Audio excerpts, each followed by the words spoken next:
In round 1 against Jesse Lee 21, still waiting for my opponent to arrive. But I figured I'd get the intro going. I did lose the die roll, which means I'm probably going to be on the draw, which actually could work in my deck, as long as like Jesse Lee 21 is not redonkulously aggressive. So I was hoping that by now this would have happened, but I'll pause some more. Bye.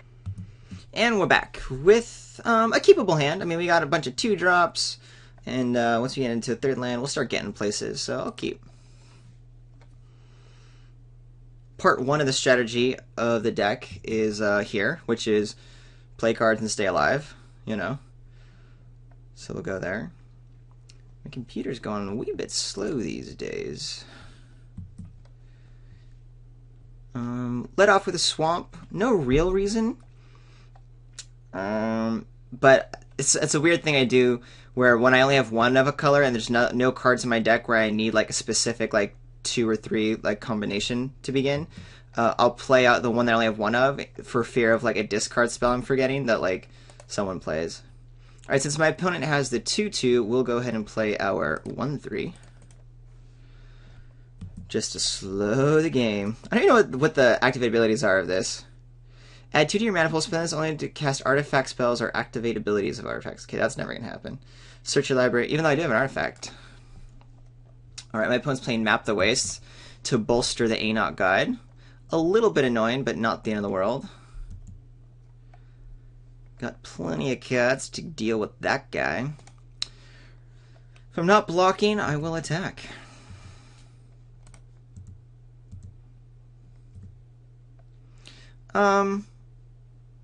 I'll play the Dragon's Eye Savant and reveal like my Jeskai Sage and do some blocks. I'm fine with that. Get some value from it, and again, just slow the game down. That's the entire point here.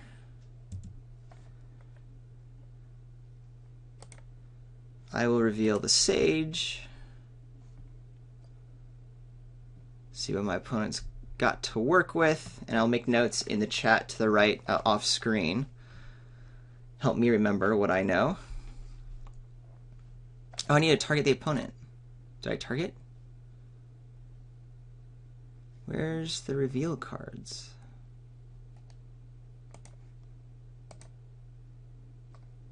How come I can't see? Where's my opponent's hand? Am I missing something? Oh, because it's still on stack. I'm sorry, guys. Let's just take our time. Wow, hello. So we've got an Abzan Charm, which, by the way, excel power 3 or greater. Draw 2 cards, you lose 2 life, distribute 2. Okay, things to remember. And again, I'm typing this off to the side. We've got the core, the Armament Core, a feat, and an emissary, and a swamp. Alright, good to know. Thank you for letting me see all of that.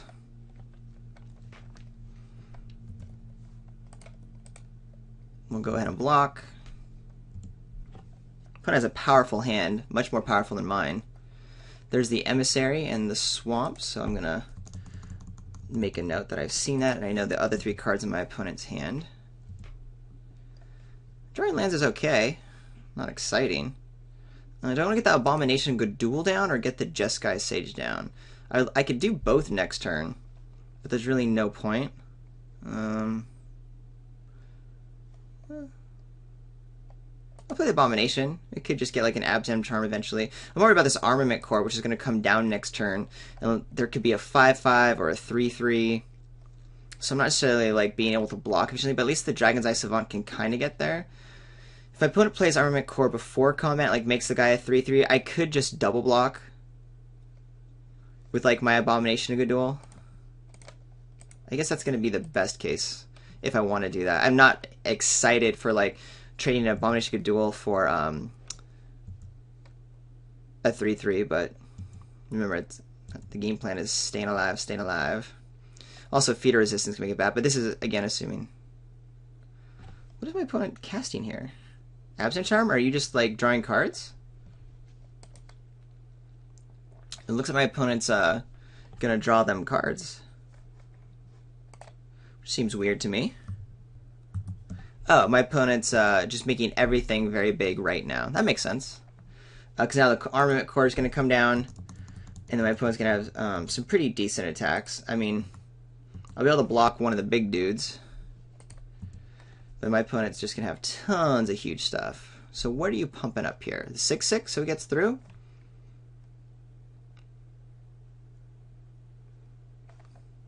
Curious.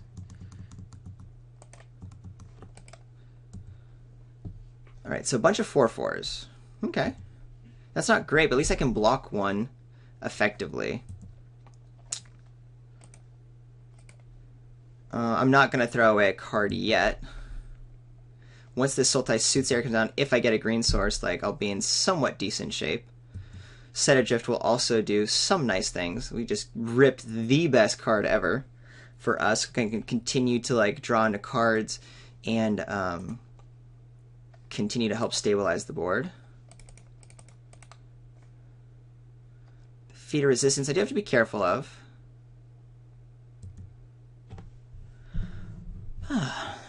I guess we're taking this guy and ditching the other guys. Pretty easy selection there. We have now 2 removal spells to hopefully start getting this game on. Does mean I really want to keep my Morph alive. Alright, so my opponent has a feeder resistance in hand, and that's all. Attacking with everything. How do I want to block? Put a dude there. I can just go ahead and like block this. Oh, if my opponent wants to use a feeder resistance to make a 5/5 with like the Sultai dude, that's actually okay. We're just trading cards for cards now, and eventually, hopefully, my guys will get there. I'm gonna end up just doing a Set Adrift probably on the Enoch dude, and we'll take 4 here, but that's okay. Okay, so my opponent's gonna save that feat for maybe like a final push to win something. Ooh, that's a good card. All right, I have 3 cards in my graveyard, so I have 3, 4, 5, 6, 7, 8, 9. I can only do 1 removal spell at a time, but 4, 5, 6, 7, 8. Okay, so I can play like the Djinn and a Murderous Cut. I could do a Set Adrift and a Jeskai Sage. What do I want to kill first? The thing is, feeder resistance up, so I can't use like my guys right now. I need to try to bait that out. So how do I... What am I playing for blocks that will allow me to kind of try to get a card online? I think it means I have to play like the Jeskai Sage? No, I think I have to play the Lotus Path Djinn so that at least I can double block the Djinn and the Sultai something to bait out that feeder resistance. Pretty sure it's my only play. I'm going to keep the other guys back for blocks since I'm so low on life. I might need to chump if my opponent draws something in which the a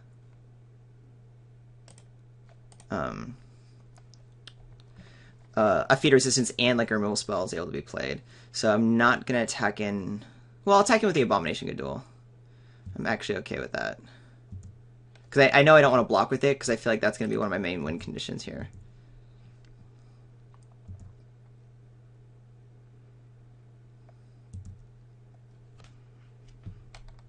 Alright.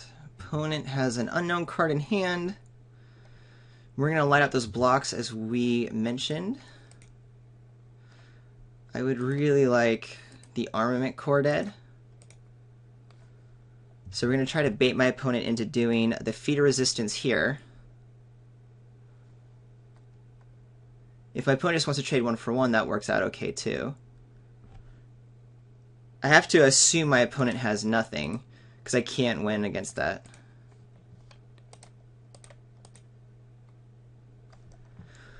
So there's that. We go down to 5.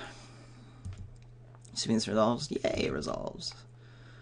We have a great board state, and I think we can start taking over now.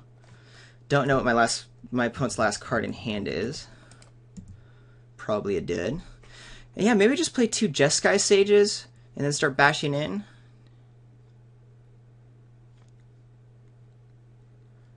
I can do a bunch of chumpers here. Definitely attacking in with the Lotus Path Djinn, keeping the Sultai and the Dragon's Eye Savant. So yeah, let's attack in on the ground even with our Morph.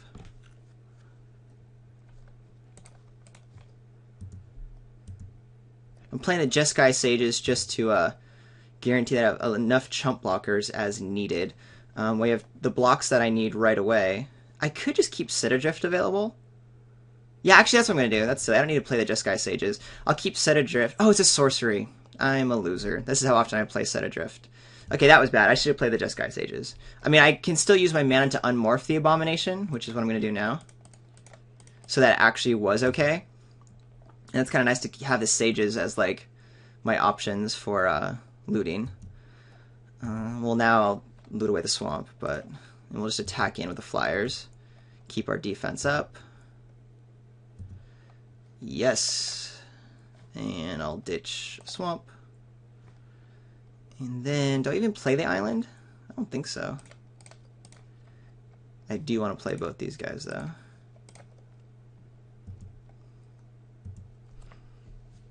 I don't mind showing Jeskai Sages. They're kind of uninteractive, boring cards that for my opponent to see. Yeah, so the crux of that game was Dragon's Eye Savant, making sure that I knew my opponent's powerful spells so I could play around them appropriately. I don't know if I would have had the wherewithal to do that on my own without prior knowledge. And really, it was the key of getting that feeder resistance played and getting the 2-for-1 out of it. So that's important. Let's see if I have some good sideboard options. It looks like my opponent also has sort of a longer game plan strategy with a kind of like some dorky dudes to stay alive into some like late game powerful spells.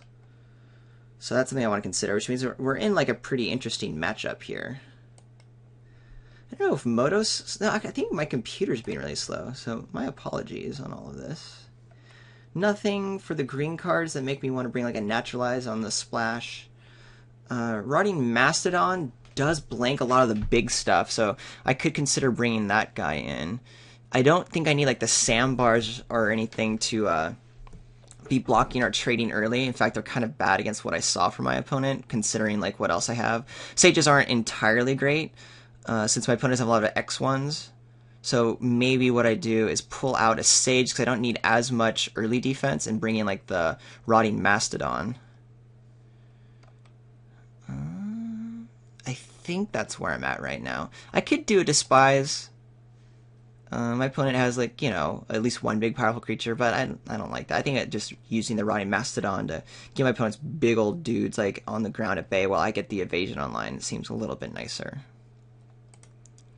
So that's that game plan. Seeing each opponent's deck definitely would not be playing first. No, it's in Morphs, you still always want to play first in this format, huh? But there is a consideration that since we're both kind of just trying to like let things go as long as possible and get to our powerful spells, you don't necessarily need to be playing first. Okay, and we got a keep here. Yeah. Pretty unexciting, but I think that's kind of how this deck works. I'll play the... Ooh, that was a nice draw, just so we can definitely cast our spells. I'll play the Backwater, because I don't... My opponent's not super aggressive. I don't need the Typhoid Rats right away. I'll even play the Weapon Master into a Morph, probably. Yeah, that's definitely what I'm going to do then. Here, again, I'll play the Forest because of the whole discard thing. Since I don't necessarily need a specific... You know, I can play the spells next turn to get what I want. And we'll just slow this game down 3 to 4, and then the Typhoid Rats will be there as backup. I'll actually play the Monastery Flock now. First turn. Could be worried about a Wrath here. Abzan has all 3 Wraths in its color. Then I'll attack for Uno. So I don't want to just like run all my stuff out into a completely, like my opponent's just like stalling out. Doom Blast for later. There's the End Hostilities, right? Is that the one? That's the white one. There's also a Black Wrath in the new set, so I do want to be a little bit careful.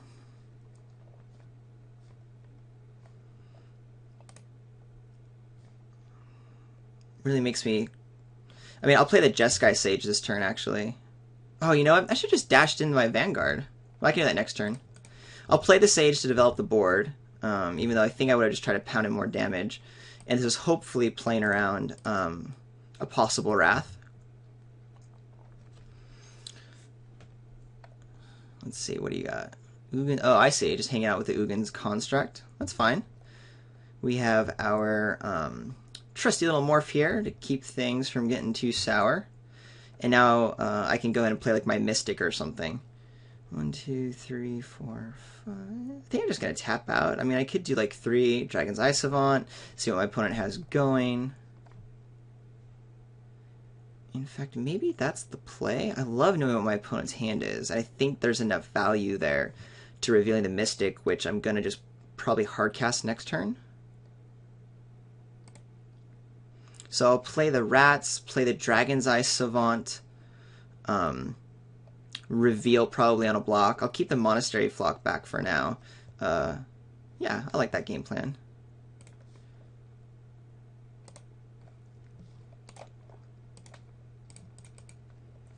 Because I really want to see what my opponent's got in hand. That was so key in these sort of like long sort of controlling matchups. And with the construct coming down, I'm not as worried about a... ooh, so that's a thing. Big old 5/5. We have enough blockers, though, to deal with this, so we've got the ground covered. I guess there's no reason to reveal... well, I'm probably going to just cast the Mystic next turn, but... Swarm of Bloodflies, that's also a nice reveal. I'm just going to hardcast the Mystic right now. So before I do that...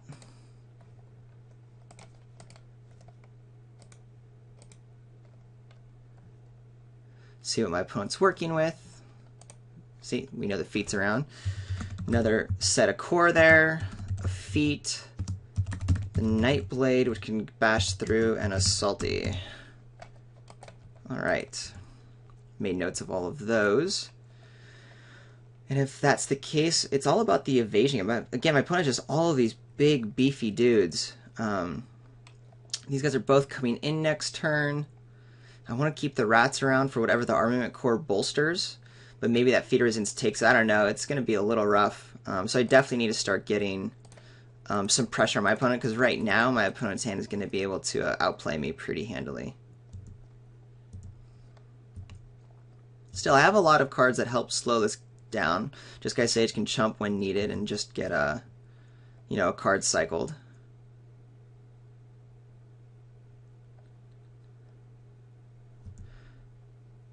So I'm definitely putting the Dragon's Eye Savant in front of the construct, so if Feat of Resistance gets cast, there's no tempt for the Feat of Resistance to eat the Dragon's Eye Savant. The Typhoid Jets could just eat the Feat of Resistance here. Problem is that does make the 5/5. Problem is I actually don't want the Feat of Resistance to go on this the Warrior, because I need the... I can't have this guy become a 5/5. Then it's too hard. Whereas if the Feat of Resistance goes on the construct, that's actually okay. I mean, eventually the Armament Core is coming down and something's going to get like super huge. So if my opponent wants to use the feat to kill a Dragon's Eye Savant, that's actually a very good play, but at least it's forced my opponent to use it to kill a Dragon's Eye Savant, and that's it. I don't know what's correct here, though.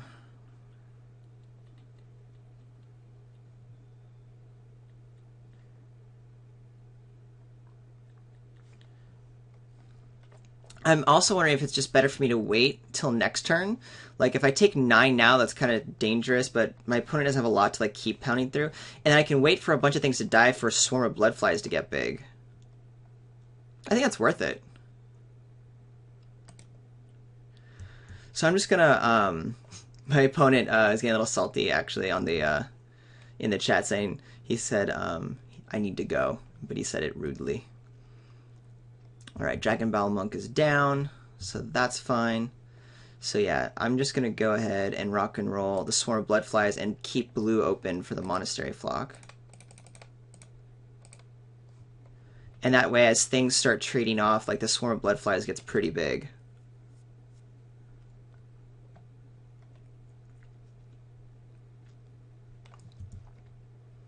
And then we'll just try to start beating in the air, or beating with evasion. And get there.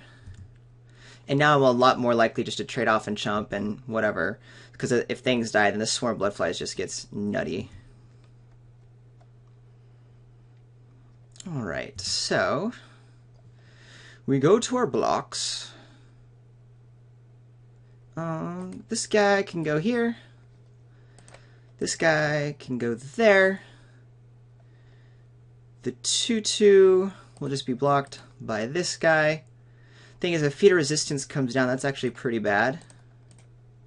Because now this becomes a 3/3. So I think it's time for the typhoid rats to take out a dude. So let's kill the 5/5. This guy could easily become a 3/3. So I'll go ahead and put this guy here and this guy here. That works for me.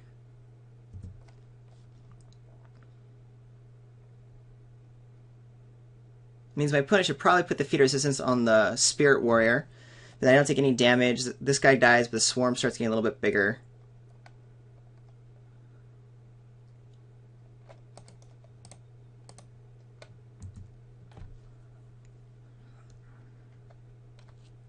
And I definitely got to keep my two biggest blockers.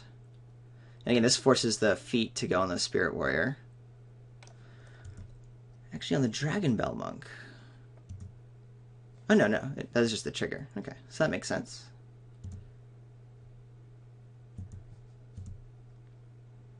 Alrighty.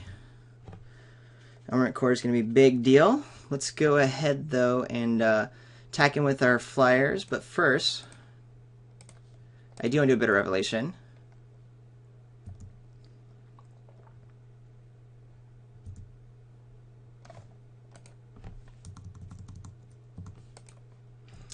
Cool. I don't think we need a swamp. Edict's going to be good for us.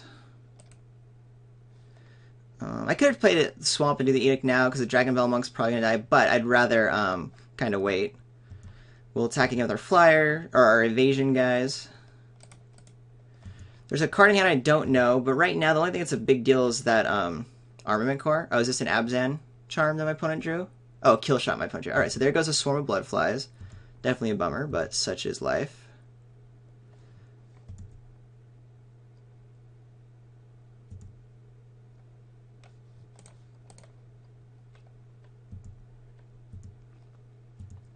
Which means things like trading off isn't as exciting now.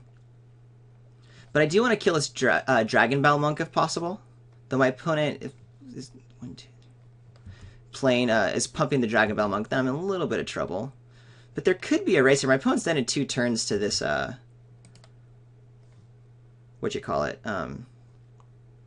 dude here. So my opponent's just distributing them in 2 different ways. Is there any way for me to kill the Dragon Bell Monk? Unfortunately not.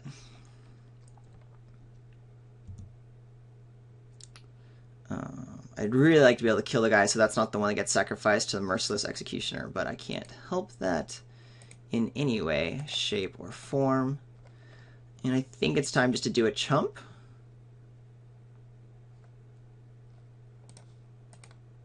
So I don't get too far behind. Because we're probably playing 2 creatures next turn. I don't know. The Ghost Fireblade, they can't be equipped, so maybe not. CDC's bad, that's nice. So, 3, 4, 5, 6. I can play the Merciless Executioner, sacrifice my Sage, as well as play a Sidisi Spet for more chumps. Problem is I would really like to equip the dude. So I could just play the Executioner and equip. I think that's going to be my game plan.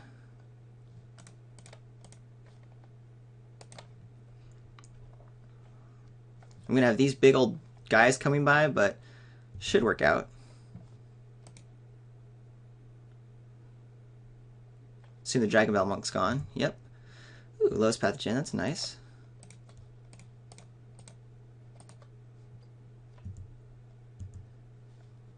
Oh, I totally did the math wrong. It's 3 turns for that. Well, maybe my race isn't going to work out so well.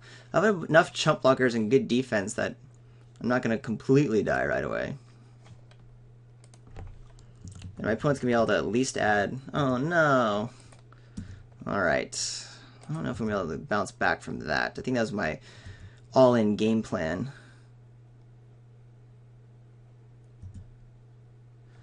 Alrighty.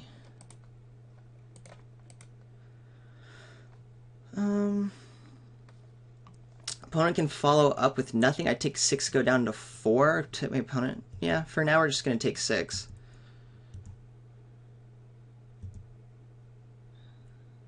That's nice. Kill the core. Definitely attacking for 3. Actually, I wouldn't just mind of having like another land. I don't. My oh, I know what. I got lethal. Fantastic.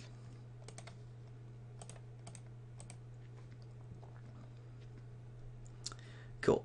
Because I know my opponent has the Nightblade and the Salt Rope Patrol, by the way, so I don't have to worry about any other spell here. So I can cast this dude, equip the Ghostfire Blade, and attack for lethal here.